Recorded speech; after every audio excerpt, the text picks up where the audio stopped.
I rise to support the Medicinal Cannabis legislation amendment Securing Patient Access Bill 2017, and I thank Senator Di Natale for introducing it.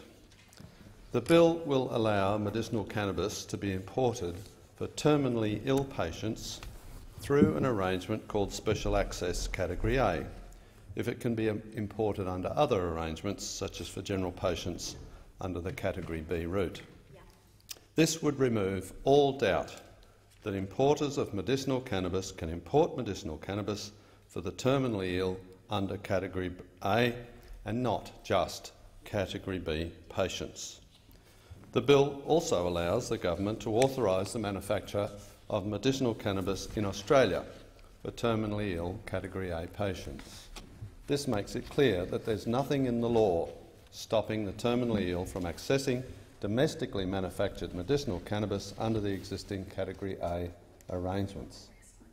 So there would be no reason for the government to force these terminally ill patients onto the slow road that general patients are suffering from, the Category B route.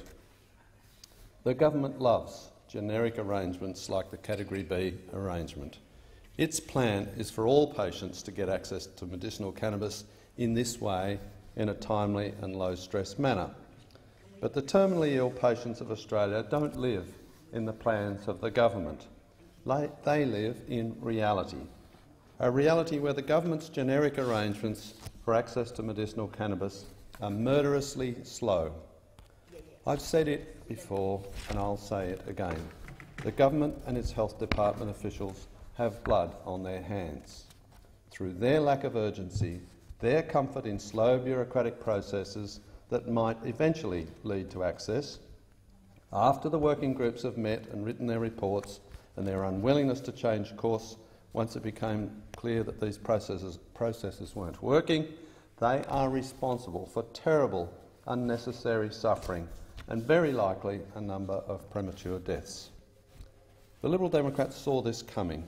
We supported the government's legislation establishing a process to legalise medicinal marijuana, but we warned that the maintenance of a ban on recreational cannabis would ensure that the regime for medicinal cannabis would be a red tape minefield for patients, and so it has come to pass. Recreational cannabis is not something I recommend, but it should be a matter of choice for adults. It's already a choice in a number of countries, including 8 states in America. In any case, recreational cannabis use is less harmful than both alcohol and tobacco, according to bodies such as the UK's Independent Scientific Committee on Drugs.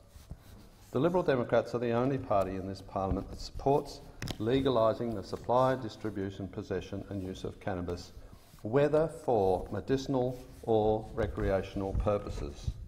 This approach would not only let people pursue their own lifestyle choices and allow a better use of scarce police resources, but by cutting the red tape surrounding the supply of medicinal cannabis, it would be the surest way to relieve suffering in Australia. It is an unfortunate characteristic of Australia that we ignore the experience of the rest of the world and continue to rely on policies of prohibition.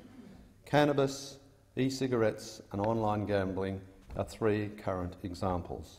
And yet, prohibition will be no more successful than it ever has been, and it's time we got our heads out of the sand.